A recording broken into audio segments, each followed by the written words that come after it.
Karma de puta é um tabu muito grande porque a grande massa de pessoas não abordam ou sequer conhecem esse tema. Eu vou abordar aqui porque, em primeiro lugar, graças ao hegemônico sociólogo Ryan Santos, que meus olhos se abriram para essa nova concepção. E em segundo, porque eu não sou um homem que segue as massas. Eu sou top. E por ser top, aplico a minha conduta ao que o Salmo 91 nos ensina, que é o hábito de olhar com os próprios olhos para ver a retribuição dos ímpios. Nas últimas semanas eu tive a oportunidade de ver um homem qualquer ignorando os ensinamentos de Salomão, aplicados ali nos provérbios e também no Eclesiastes, né? E por causa dessa atitude, a recompensa dele foi exatamente o karma de puta. Olha aqui, ó, o caminho para fugir desse karma, ele é muito simples. É só você não comer a puta. Mas para constituir esse nível de consciência, a gente deve ouvir os ensinamentos dos sábios. E com sábio, eu não me refiro à sua família burguesa. Porque se você der ouvido ao que eles pregam, aí você tá lascado. Aí você vai acabar acreditando na moral positivista, que o certo é você usar preservativo e passar o rodo em geral, comer todo mundo. Com sábio, eu tô me referindo aos provérbios, caramba. Onde Salomão ali, ele nos ensina que a sabedoria livra o homem da mulher estranha. A mulher estranha é aquela que atrai com palavras suaves, ela tem aquela aparência sedutora, os lábios dela são doces, só que no final é amarga e leva você à morte. A casa dela é caminho pro inferno.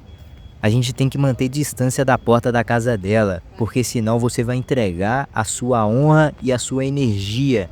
É isso aí que o provérbio nos ensina. E o Eclesiastes, Salomão nos ensina que quando ele foi buscar a sabedoria, investigando a sociedade, encontrou entre os homens somente um que era digno, ele mesmo.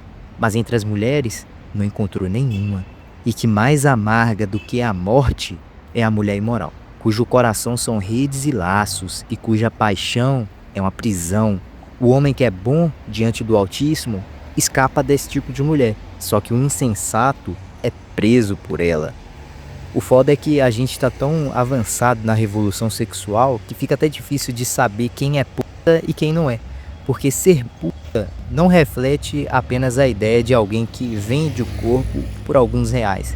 Pois, como disse o grande filósofo bitcoinheiro Renato 38, todas são putas. Então, se você encontrar uma mulher na rua, sabe? Uma mulher que você conheceu ali na rua e fornicar com ela, mesmo que ela esteja livre de doenças sexualmente transmissíveis, e se você também usar preservativo, né? Ainda assim você vai contrair a doença espiritual.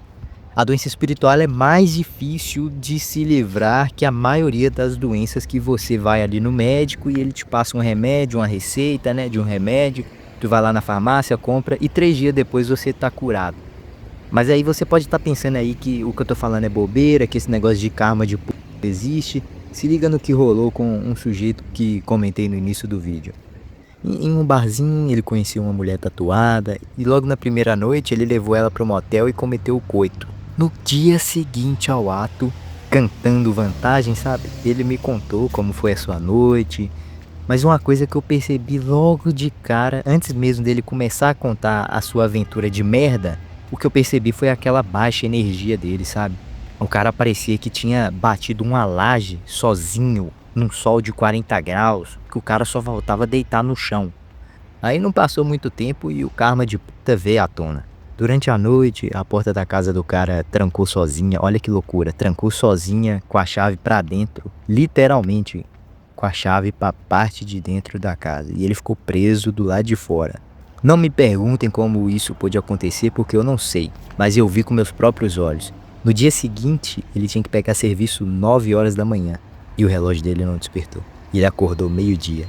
E no dia seguinte, já contando aí 3 dias depois dele ter torado a mulher tatuada, o cara adoeceu.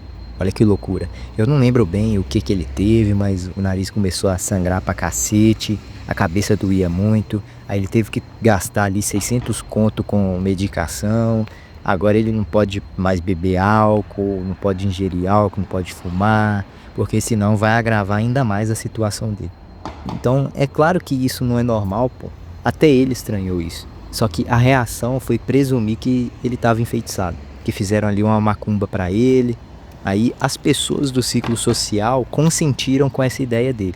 Só que quando ele me disse que estava enfeitiçado, eu fiquei calado, porque eu sabia que não se tratava de magia, e sim de karma de puta, tendo em vista a mulher que ele estava saindo, entendeu? Até porque quando se trata da existência de feitiçaria, o que eu posso dizer é que no creio em la bruca, pero que lá sai. O cidadão médio com imaginário recheado de cultura pop, quando ele se pergunta sobre a existência das práticas mágicas e ocultas, ele espera ali que se revele aquele universo do tipo Dungeons and Dragons, ou então algo até mais sombrio, como aquele careca inglês Zé Droguinha, que influenciou aquela porrada de banda de rock dos anos 70, né?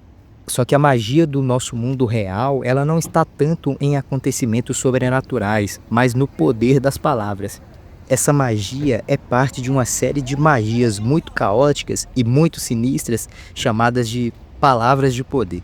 Claude Lévi-Strauss, em seu escrito O Feiticeiro e Sua Magia, investiga a realidade sobre as mortes por feitiçaria e chega a uma conclusão de que a eficácia das práticas mágicas, além de uma crença na feitiçaria, requer 3 aspectos elementares. Primeiro, é a crença do feiticeiro em sua feitiçaria. Segundo, é a crença da vítima ou do paciente nos poderes do feiticeiro. E a terceira, que é a fé e as expectativas do grupo que atua ali como uma espécie de campo gravitacional em que a relação entre o feiticeiro e o enfeitiçado se desenrola.